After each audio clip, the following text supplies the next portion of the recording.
Hari Raya Nyepi Tahun Baru Saka 1947, suasana di Kota Denpasar, Bali sepi dan hening. Umat Hindu menggelar catur berata penyepian.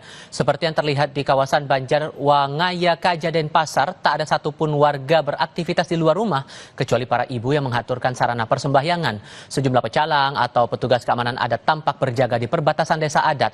Selama Nyepi, umat Hindu diwajibkan menjalani catur berata penyepian. Tidak boleh menyalakan api, bepergian, dan berhuru-hara selama 24 jam.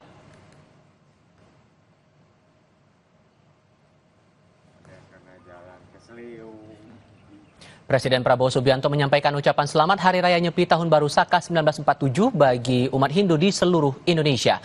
Dalam ucapan yang disampaikan lewat akun resmi Presiden di media sosial X, Presiden Prabowo berharap Ida Sang Hyang Widi Wasa senantiasa memberikan keberkahan. Prabowo juga berdoa semoga Hari Raya Nyepi kali ini mampu menghadirkan kedamaian dalam kehidupan dan dapat menerangi setiap langkah umat Hindu di Indonesia.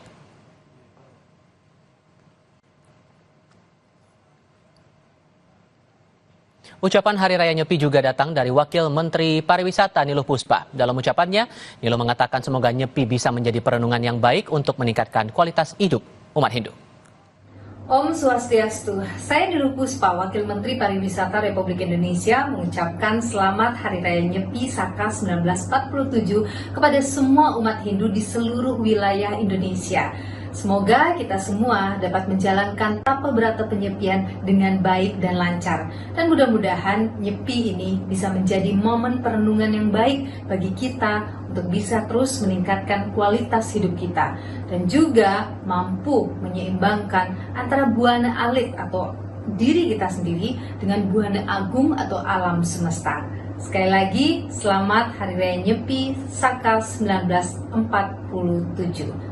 Om Santi Santi Santi Om. Sekian Kompas Petang. Selanjutnya breaking news penetapan Hari Raya Idul Fitri. Saya Tifa Solesa, selamat sore.